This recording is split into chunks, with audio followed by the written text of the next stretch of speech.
decía, los estoicos abordan el conjunto de su filosofía, de su planteamiento, en tres campos, y que forman parte de los tres aspectos clásicos de los filósofos antiguos: la lógica, la física y la ética. A través de la lógica, concepto que ha cambiado mucho semánticamente en la actualidad con respecto a lo que podían entender en el mundo griego y romano, la lógica se refiere a cómo el ser humano puede ir descubriendo, conociendo. Se refiere a la capacidad de descubrir la verdad, de descubrir las leyes que nos gobiernan, a la capacidad que tiene el ser humano de reflexionar y de pensar. En realidad, la lógica va a abordar cómo el ser humano puede poner en juego su logos. Ya hablaremos de este concepto del logos, pero su discernimiento, su conciencia interna, que de alguna manera es a semejanza de el logos o la inteligencia del universo, cómo puede irla cultivando y desarrollando para poder realmente aproximarse a una comprensión del mundo acertada, a una comprensión de sí mismo.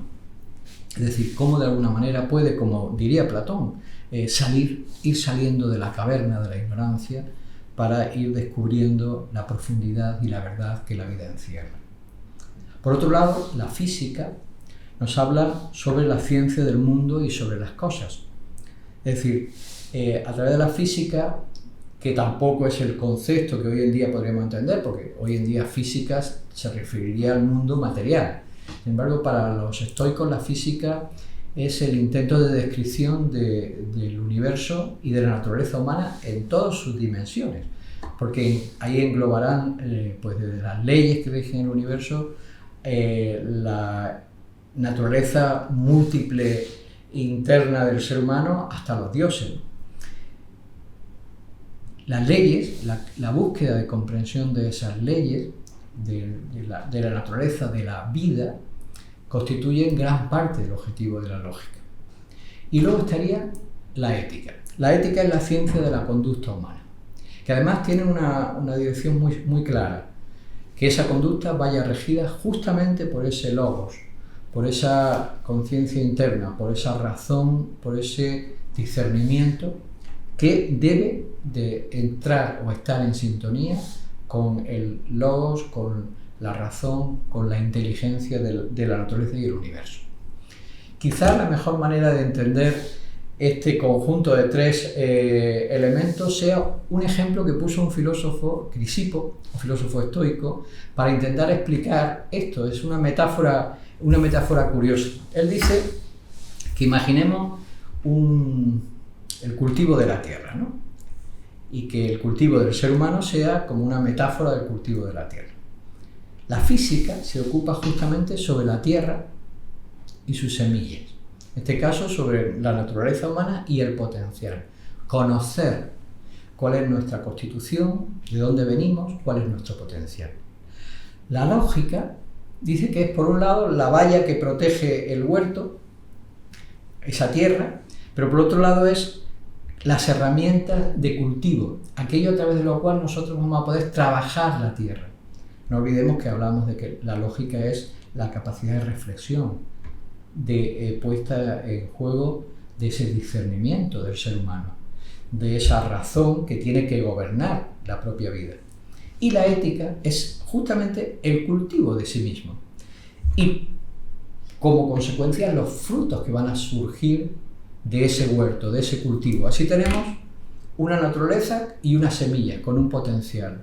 Unas herramientas que es nuestro discernimiento, nuestra voluntad, nuestro logos, y por otro lado un trabajo que hacer, que es justamente ponernos a cultivar, de lo cual saldrán los frutos de nuestra propia vida, la cosecha de nuestra propia vida.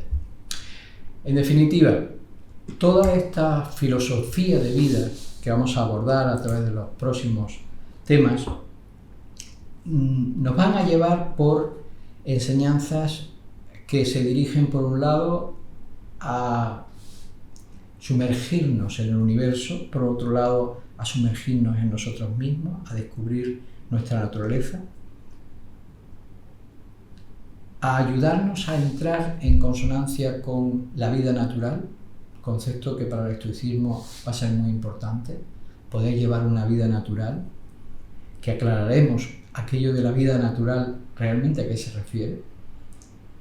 Por otro lado, cómo el ser humano puede desarrollar la imprescindible libertad para poder realizarse como ser humano, como individuo. Es decir, el tema de la libertad es muy importante para el estoicismo. La actitud ante el destino, cómo enfocamos tanto lo que nos sucede como lo que nos gustaría que sucediese, el dominio de nuestro propio pensamiento, de nuestro enfoque, de nuestras reflexiones, de nuestros juicios de valor, el control de nuestras pasiones, de nuestros miedos, el desarrollo de la voluntad y del discernimiento como elementos fundamentales, pilares esenciales para poder realmente conducir nuestra vida. Todo esto dirigido a conseguir una madurez humana. Es decir, que el ser humano deje de ser simplemente un títere a merced de las circunstancias o de otros seres humanos que se aprovechan de su ingenuidad o su ignorancia. Y ciertamente, y con esto quiero terminar este módulo, ciertamente es algo que en nuestro momento actual necesitamos reivindicar. No hay nada más peligroso que la mediocridad. La mediocridad entendida como la pasividad ante las circunstancias, como el abandono. Esa mediocridad que hace que pase nuestra vida y se pudran dentro las maravillosas semillas, las maravillosas cualidades que tenemos. Y que por otro lado acabemos siendo víctimas o viviendo en la vida con una actitud de víctimas cuando en realidad podríamos ser verdaderamente actores, protagonistas de nuestra propia vida. Por eso muchas veces el estoicismo se entendió mal.